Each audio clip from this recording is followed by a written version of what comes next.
ما درته وویل چې انسان باید اول د خپل رب ولوري ته متوجه سي، د خپل رب د خوشحاله کېدو دپاره قدمونه پورته کړي. ما درته وویل که یو قدم پورته کې یو لویش الله ته نږدې سي، په دغه یو لویش په بدل کې به الله یو ګز تا ته نږدې کېږي. او ما درته وویل چې زه به هغه عبادت تاسو ته ښیم چې په سړی په الله ته ډېر په نږدې کېږي. کوم عبادت چې سړی خدای ته ډېر نږدې کېږي؟ دا واورئ. په روایت کې راځي نبی کریم صلی الله تعالی علیه وسلم فرمایي چې هر هغه عبادت چې سړی الله ته ډېر په نږدې کېږي، ډېر په قریب کېږي، او د الله د قرب او د الله تبارک وتعالی د نږدېکت یو لویه ذریعه ده، هغه فرضي عبادت دی. فرضي عبادت په ښه توګه باندې کول، فرضي عبادت په بهترینه طریقه چې څنګه الله پر موږ باندې فرض کړي دي هغه رقم کول، دا د خدای د قربت او د نزدېکت غټه ذریعه ده. نفلي ما فرضي اول راونیسه. حدیث کې راځي وما تقرب الی عبدي بشيء احب الی مما افترضت به. هغه عبادت چې بنده غواړي چې ما ته ځان په نږدې کړي، په دې کې چې ما ته در ټولو محبوب عمل دی، په دې کې چې ما ته در ټولو محبوب عمل دی، چې په هغه عمل باندې بنده الله وایي ما ته ډېر نږدې کېږي، هغه فرضي عبادت دی. په دې فرضي عبادت باندې بنده انسان الله ته، بنده خپل رب ته در ټولو زیات نږدې کېږي. موږ فرضي عبادت نه دی لمونځ، موږ فرضي لمونځ کوو که نه؟ د هغه سره موږ 10 رکاته 20 رکاته نفلي لمونځ کوو، خو شابک یې کوو. دغه لمونځ فرضي لمونځ په ښه توګه ادا کړه، هغه نفلونه پرېږده، دغه به ستا د الله ته د نږدې کېدو ذریعه وګرځي. ته دا لمونځونه وکړه بس خلک څنګه ادا کوي؟ دا نفلونه هېڅ فایده نه کوي، په خدای که فایده درته وکړي. نه دي فرضي لمونځ هېڅ نه دي نفلي لمونځ، نه رکوع ده، نه سجده ده. دغه فرضي لمونځ زده که اول یو مولوي صاحب ته کښېنه، دا ستا د خپل رب سره د پخلا کېدو، د صلح، د نږدې کېدو غټه ذریعه ده د الله بنده. د دې مثال خو مناسب نه دی، خو البته زه د سر خلاصېدو دپاره دا مثال وایم. یو لاره چې هغه لاره باندې سړی باچا ته ډېر ژر نږدې کېږي، نو دې لاره هغه کوشش کوي، که د وزیر سره تعلق جوړوي، که د چوکیدار سره تعلق جوړوي، که د بل سره جوړوي، که د بل سره، چې ما یوازې باچا ته یې ورسوم. نو دا لار به څنګه؟ یو لار بیا هغه ده چې هغه ډېرې لارې ته کوې بیا که چیرې باچا ته ورسېدې که نه، یو لاره ډایرکټ سړی الله تبارک وتعالی ته رسي. نو ته کومه لار انتخاب دی؟ هغه لار چې ډایرکټ خپل رب ته سړی نږدې کوي، هغه لار چې کوم د هغه فرضي عبادت. موږ فرضي زکات نه ورکوو. زموږ معاشره کې داسې کسان شته چې زکات نه ورکوي، لیکن نفلي صدقې کوي، الله یې نه قبلوي، ځکه ستا فرضي غاړه نه ده ادا شوې. که قبول هم کړي د فرضي ځای نه نسي کوي. د زکات لپاره موږ نه وایو چې نیت ضروري دی، نیت زکات نه دی کړی. او زکات نه ورکول پر دې باندې زموږ فقها لیکي چې هغه که چیرې قصدن یې نه ورکوي، جنګ اعلان به ورسره کوي.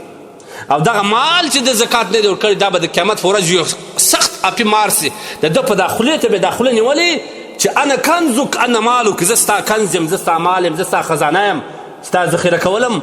د الله جل جلاله چې ستا په مال کې کم شی فرض کړی و هغه دې نه ورکوي، نن به زه ستا د هلاکت ذریعه جوړېږم. خلک فرضي زکات نه ورکوي، نفلي صدقې بیا ډېرې کوي، په دې باندې سړی رب ته نه نږدې کېږي. فرضي حج یې پاتې دی، عمرو ته کشور کړی، عمرې بد کار نه دی، لیکن د اول فرضي عبادت وکړه، فرضي عبادت زده کړه، په ښه توګه یې وکړه. بیا که ته چې هر څومره نفلي عبادت کوې، هغه به هم راسي چې بیا په نفلي عبادت باندې چې ته الله ته په فرضي عبادت څو نږدې شوې، نفلي عبادت بیا تا نور خدای ته څنګه نږدې کوي، هغه روایت به بیا واورئ. لهذا فرضي عبادت مهم شی دی. موږ په معاشره کې موږ انسانان 80 کاله باباګان وي، د 80 کالو باباګانې، د 40 کالو انسانان وي، مګر لمونځونه یې 40 کاله کړي، 80 کاله کړي. چې کله لمونځ ځینې وپوښتې د خوارکي ته به د لمانځه ارکان نه معلومېږي. د ده په لمانځه کې په د 80 کاله سجده سهو پر ده نه ده اوښتې، ولې د دې زده نه ده 80 نه بلکې 100 سجده سوي پر راوښتي، د ده زده نه ده چې ما پر دې شي باندې پر ما باندې سجده سوی.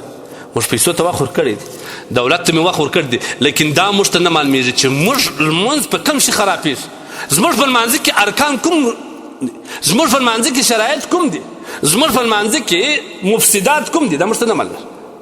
نو لهذا که سړی غواړي چې الله ته ځان نږدې کړم، الله پاک جل جلاله ما ځان ته نږدې کړي، نو هغه عبادت چې الله وایي زه بنده ته ډېر په نږدې کېږم، هغه فرضي عبادتونه دي.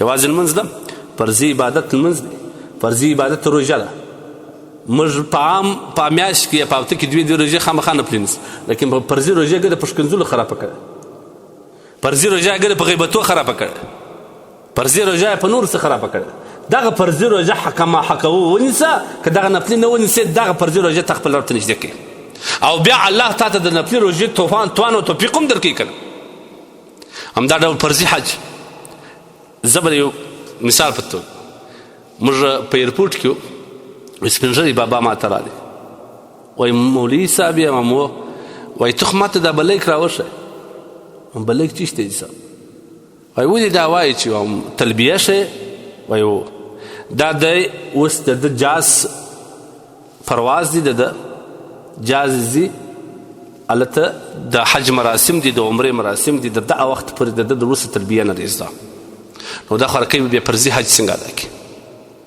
دته بیا د حج کوم ارکان دي هغه به دته څنګه معلوم سي په کوم شي د حج خرابېږي دا څه شی دی دا موږ د خپل ځان سره دی یو سړی په دومرې لکو روپۍ مصرفوي روپۍ هم لاړ شي روپۍ دې ولاړ شي د الله د عبادت په مقابله کې هېڅ مشکل نشته لیکن هغه عبادت خو عبادت سي هغه عبادت خو عبادت سي که نه لہذا فرضي عبادت باید موږ وکړو فرضي عبادت لومړی زده که او فرضي عبادت لومړی د ځان سره ولوله یو عالم ته تیر که بیا په هغه توګه باندې عبادت وکړه دا به ته الله ته د ټولو زیات نږدې کوي